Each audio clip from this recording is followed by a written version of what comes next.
సువార్త చెప్పినప్పుడు 3 నెలల తర్వాత దేవుడు నన్ను దర్శించి రక్షించాడు. ఎందుకంటే నేను ఒక వచనం ద్వారా చాలా ఆదరించబడ్డ. నిజంగా దేవుడు ప్రపంచానికే సృష్టికర్త అనేది నేను తెలుసుకున్నాను. ఒకసారి సామెతల గ్రంథం చదువుదాము. సామెతల గ్రంథం 8వ అధ్యాయం 26వ వచనం చదువుదాం. సామెతల గ్రంథము 8వ అధ్యాయము 26వ వచనం. భూమిని దాని మైదానములను ఆయన చేయక మునుపు నేలమట్టిని రవ్వంతయు సృష్టింపక మునుపు నేను పుట్టి తిని. అంటే భూమి రవ్వంతా కూడా లేనప్పటి నుంచి ఉన్నటువంటి దేవుడు. నా ఉద్దేశం ఏముండేదంటే, మరి ఆ జీవన ప్రకాశ్ సేవకుడు వచ్చినప్పుడల్లా నేనేమనుకునేది, ఇది మన మతం కాదు, అమెరికా మతం అని అనుకున్నాను. ఈ వచనంలో చూస్తే భూమి రవ్వంతా కూడా లేనప్పుడు నేను ఉన్నటువంటి దేవుడను అని దేవుని వాక్యము తెలియజేయబడ్డప్పుడు, భూమే రవ్వంత లేనప్పుడు అప్పుడు అమెరికా దేశం ఉన్నదా? లేదు కదా. అంటే ప్రపంచానికే సృష్టికర్త అయిన దేవుడని నేను తెలుసుకోవడం జరిగింది. కాబట్టి ఇక్కడ చూసినట్లయితే మరి యుగ యుగములు నీవే దేవుడవు.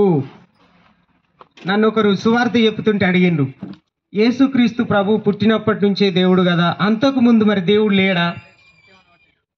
ఈయన నిజమైన దేవుడు ఎట్లా అని అడిగారు కదా. ఇప్పుడు మనం చదువుకున్న వాక్య భాగములో పుట్టినప్పటి నుంచి కాదు, కానీ సృష్టి రవ్వంత లేనప్పటి నుంచి యేసుక్రీస్తు ఉన్నాడు. సృష్టిలో ఆయన భాగం. యేసుక్రీస్తు ప్రభువు లేకుండా సృష్టి జరగలేదు. ఆయన తండ్రి, కుమార, పరిశుద్ధాత్మ దేవుడు, త్రియేక దేవుడు. మరి ఆ తండ్రి అయిన దేవుడు కుమారుడైన యేసుక్రీస్తును ఈ లోకానికి పంపించాడు. ఆ యేసు రక్తం ద్వారా మాత్రమే విమోచన అని మనం చూస్తా ఉన్నాం. ఆయన యుగ యుగములు దేవుడు కదా. ఆరంభము నుంచి మొదలుకుంటే చివరి దాకా కూడా ఆయనే దేవుడు. ఆయన లేకుండా ఏది కూడా లేదు అని దేవుని మాట సెలవిస్తా ఉన్నది. ఇప్పుడు మనము 3వ వచనం చదువుదాం. నీవు మనుషులను మట్టికి మార్చుచున్నావు, నరులారా తిరిగి రండని నీవు సెలవిచ్చుచున్నావు అనే మాటను చూస్తా ఉన్నాం. ఇంకా కింద చూస్తే 4వ వచనములో నీ దృష్టికి 1000 సంవత్సరములు గతించినను నిన్నటి వలె ఉన్నవి అనే మాటను చూస్తా ఉన్నాం. ఇక్కడ చూసినట్లయితే నీవు మనుషులను మట్టికి మార్చుచున్నావు. సృష్టి అంతటిని దేవుడు తన నోటి మాట ద్వారా సృష్టించి మానవులమైన మనల్ని మాత్రము తన సొంత హస్తాలతో ఆయన నిర్మించాడు. ఆది మానవుడైన ఆదామును దేవుడు తన సొంత హస్తాలతో నిర్మించి నాసికారంధ్రములో జీవవాయుని ఊదగా నరుడు జీవాత్మాయను అని దేవుని మాట సెలవిస్తా ఉన్నది. ఈ జీవము, ఊపిరి, ఆత్మ ప్రభువైన యేసుక్రీస్తు ఇచ్చినది. అయితే మానవుని సృష్టించి మానవుడు ఒంటరిగా ఉన్నాడని ఆయనను గాఢ నిద్ర కలగజేసి ఆయన పక్కటెముకలో నుంచి ఒక ఎముకను తీసి స్త్రీనిగా నిర్మించి వారిని ఏదెను తోటలో ఉంచినప్పుడు వారు దేవుడి చెప్పిన ఆజ్ఞను పాటించక మరి సాతానుకు చోటిచ్చి పడిపోయినారు. అప్పుడు ప్రభువైన యేసుక్రీస్తు అక్కడ వాగ్దానం చేస్తుంది. వాగ్దానం క్రీస్తు వస్తాడని ప్రభువైన యేసుక్రీస్తుని గుర్తు చేసినట్టుగా మన ఆ సర్పముతో అక్కడ మనకు ఆ సందర్భం తెలుసు. అయితే నేను ఎందుకు ఈ విధంగా చెప్తున్నానంటే, అప్పుడు దేవుని వాక్యం సెలవిస్తా ఉన్నది. ఆదికాండం ఒకసారి తీద్దాం. ఆదికాండము 3వ అధ్యాయము 19వ వచనం చదవండి. 3:19. ఆదికాండము 3వ అధ్యాయం 19వ వచనం. నేను త్వరగానే ముగిస్తాను.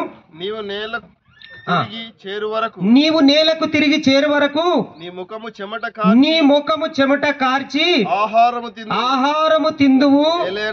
ఏలయనగా నీవు నేల నుండి తీయబడితివి, నీవు మన్నే గనక తిరిగి మన్నైపోదు అని చెప్పారు. దేవుడు ఏం చెప్పాడు? నేల మంటితో తిరిగి ఆ యొక్క నరుణ్ణి ఆయన చేశాడు కాబట్టి తప్పిపోయావు. కాబట్టి నీవు కష్టపడి చెమటోర్చి నీవు బ్రతుకుతావు, నీవు మన్నే గనక తిరిగి మన్నైపోదు అని దేవుడు చెప్పాడు. కానీ ఆత్మ మాత్రము దేవుని దగ్గరికి వెళ్తుంది కదా. ఈ మట్టి దేహం నేనైనా మనమైనా ఎవరమైనా కదా, మరణానికి చావు ముదురు అనేది ఏమి లేదు. చిన్న పిల్లల కాడ నుంచి వృద్ధుల దాకా కూడా మరణం అందరికీ సంభవిస్తుందని దేవుని మాట సెలవిస్తా ఉన్నది. ఎవరి మరణం ఎప్పుడో తెలియదు, కానీ దేవుని మాట సెలవిస్తా ఉన్నది. దేవుని ఆత్మ నీలో మనలో ఉన్నది. ఆత్మకు మాత్రము చావు లేదు. ఈ లోకంలో ఉన్నప్పుడే యేసుక్రీస్తును అంగీకరిస్తే తప్ప మరణము నుండి మనం జీవంలోనికి దాటమని దేవుని మాట సెలవిస్తా ఉంది. మట్టితో దేవుడు మనల్ని నిర్మించాడు. ఆ వచనాలు నేను తీయని అవసరం లేదు, కానీ మట్టితో నిర్మించి ఆయన ఆ మానవుని ఆ యొక్క నాసికారంధ్రములో జీవాయుని ఊదగా నరుడు జీవాత్మాయను అని దేవుని మాట సెలవిస్తా ఉన్నది. మట్టి మట్టిలో పోతుంది, కానీ దేవుడు పెట్టిన ఆత్మ దేవుని దగ్గరికే చేరుతుంది. ఒకసారి ప్రసంగి గ్రంథం చూద్దాం. ప్రసంగి గ్రంథము 12వ అధ్యాయం 6వ వచనం చదువుదాం. ప్రసంగి గ్రంథము 12:6. మన్నైనది వెనకటి వలనే మరలా భూమికి చేరును ఆత్మ దాని దయచేసిన దేవుని యొద్దకు మరలా పోవును. దేవుడే పరలోకము నుంచి దేవుడే మానవుణ్ణి భూలోకానికి పంపిస్తున్నాడు. ఈ మట్టి శరీరం మట్టిలోనే పోతుంది, ఆత్మ మాత్రము దేవుని దగ్గరికి పోతుంది. ఆత్మ ఎక్కడికి పోతుంది? ఆత్మ దేవుడు పంపించాడు కాబట్టి.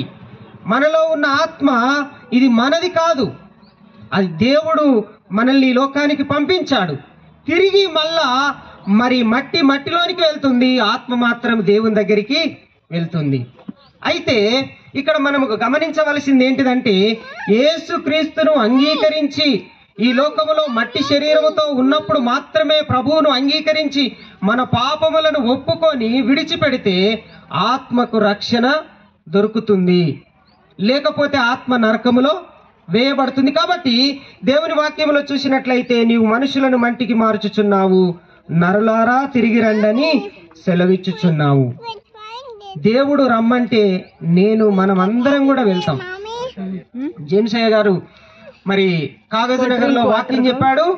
అదే నైటు సాయంత్రం రాత్రి 8 గంటలకు మరి దేవుని దగ్గరికి వెళ్ళిపోయాడు. ఎవరం ఎప్పుడు పోతామో తెలియదు. వాక్యం చెప్తూనే ఆయన వాక్య పరిచర్య సేవకుల మీటింగ్ లో వాక్యం చెప్పి సాయంత్రం ఇంటికి వచ్చి ఆ కాలు చేతులు కడుక్కొని ముఖం కడుక్కొని మరి సడన్ గా దేవుడు తీసుకున్నాడు. ఎవరం ఎప్పుడు పోతామో తెలియదు, కానీ ఈ లోకములో ఉన్నప్పుడే యేసు ప్రభువును అంగీకరించాలి. ఈ ఆత్మకు రక్షణ కావాలి.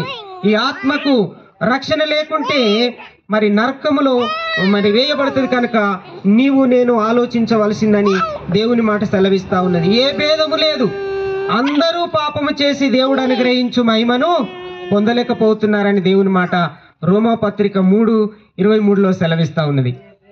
భేదము లేదు, ఏ భేదము లేదు, అందరూ పాపులే అని దేవుని మాట సెలవిస్తా ఉంది. మనమందరం కూడా పాపులమే. పాపముతో మనము పరలోకం వెళ్ళలేము. పాపము దేవునికి మనకు అడ్డముగా ఉన్నదని దేవుని మాట సెలవిస్తా ఉన్నది. యెషయా గ్రంథం 59:1-2 వచనాలు ఒకసారి చదువుదాము. మనం పాపముతో ఉంటే దేవుని ముఖమును చూడలేము, దేవుని దగ్గరికి చేరలేము అని దేవుని మాట సెలవిస్తాను. రక్షింపక నేరక ఉండునట్లు యెహోవా హస్తము కూర్చకాలేదు, విననేరక ఉండునట్లు ఆయన చెవులు మందము కాలేదు. మీ దోషములు మీకును మీ దేవునికి అడ్డం ఏమొచ్చింది? దోషం అడ్డం వచ్చింది. ఈ దోషం మనం తొలగించుకోవాలి. ఈ దోషం పోవాలంటే ఎడ్ల యొక్కయు మేకల యొక్కయు రక్తం వలన పాపానికి విముక్తి కలగదు, దోషం పోదు. కానీ యేసు రక్తం మాత్రమే పాపాన్ని నుంచి మనకు విముక్తి కలిగిస్తుంది. కాబట్టి మన దోషం పోవాలంటే మీ దోషములు మీకును మీ దేవునికి అడ్డముగా వచ్చెను. అడ్డం ఒకటి ఉన్నది, పాపం ఉన్నది. ఈ పాపాన్ని తీసివేయడానికి ప్రభు అయిన యేసుక్రీస్తు పరలోకము నుంచి భూలోకానికి దిగి వచ్చిండు. నేనే మార్గమును సత్యమును జీవమును, నా ద్వారా తప్ప ఎవరు కూడా తండ్రి దగ్గరికి రాలేరని దేవుని మాట సెలవిస్తా ఉన్నది. కాబట్టి దేవుణ్ణి అంగీకరించితే తప్ప పరలోక రాజ్యంలోనికి మనం చేరడానికి లేవు అని దేవుని మాట సెలవిస్తా ఉన్నది. కొంతమంది అనొచ్చు, చనిపోయినాక మనం చూస్తామా అని. తప్పకుండా అక్కడ తీర్పు ఉంటది.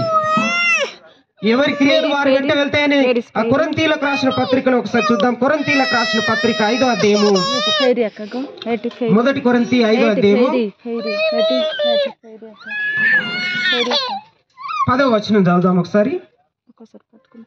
సారీ 2 కొరింథీ 5:10 ఎందుకనగా తాను జరిగించిన క్రియల చొప్పున మంచి అయినను సరే చెడ్డమైనను సరే దేహముతో జరిగించి ఫలమును ప్రతి వాడును పొందునట్లు మనమందరమును క్రీస్తు న్యాయపీఠము ఎదుట ప్రత్యక్షము కావలెను. క్రీస్తు న్యాయపీఠం ఎదుట నిలబడ్డప్పుడు మన పాపము, దేవునికి మనకు అడ్డముగా వచ్చినటువంటి పాపమును ప్రభు అయిన యేసుక్రీస్తు రక్తం ద్వారా కడగబడి అంగీకరించబడి విశ్వాసముంచి, మరి అన్నమ్మలాగా దేవుని అందు విశ్వాసముంచి బాప్తిసం తీసుకొని ప్రభువు కొరకై జీవించి ఈ లోకములో కళ్ళు మూసి నిద్రపోయింది. దేవుడు నిద్రపోయిన వాళ్ళని లేపితే లేస్తారా లేవరా? మనం ఎవరు నిద్రపోయింది అనుకో, అయ్యా లే అంటే లేచి కూర్చుంటారు. అమ్మ చనిపోలేదు, నిద్రపోతుంది, ఆయన తిరిగి లేపబడుతుంది. యేసుక్రీస్తును అంగీకరిస్తే మాత్రమే మనము లేపబడతామని దేవుని మాట సెలవిస్తా ఉన్నది.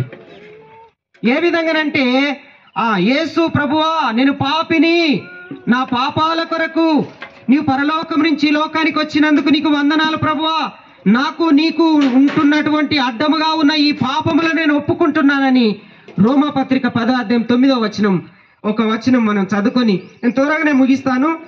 ఏం టెన్షన్ పడవలసిన అవసరం లేదు. ఇది ఒక వచనం చదువుదాం. అదేమనగా యేసు ప్రభు అని నీ నోటితో ఒప్పుకొని దేవుడు మృతులలో నుండి ఆయనను లేపి ఉన్నాడని నీ హృదయమందు విశ్వసించిన ఎడల నీవు రక్షించబడదువు. విశ్వసిస్తే రక్షించబడతాం. యేసు ప్రభువా నేను పాపిని, నా పాపాలు క్షమించి నన్ను నీ రక్తములో కడిగి శుద్ధీకరించి నీ ప్రియ బిడ్డగా, కుమారునిగా, కుమార్తెగా అంగీకరించి నాకు నీకున్నటువంటి పాపములను, ఈ అడ్డు ఉన్నటువంటి పాపములను తీసివేసి నీ రక్తములో కడిగి నీ బిడ్డగా అంగీకరించమని దేవుని యందు మనం విశ్వాసం ఉంచితే మనము రక్షించబడతాం. ప్రియమైన దేవుని బిడ్డలారా, అన్నమ్మ జ్ఞాపకార్థ మీటింగ్ లో దేవుడు నీతో నాతో మనందరితో మాట్లాడుతున్నాడు. దేవునికి హృదయము ఆయన తట్టుచున్నానని దేవుని మాట సెలవిస్తా ఉన్నది. కాబట్టి దేవుని వాక్యం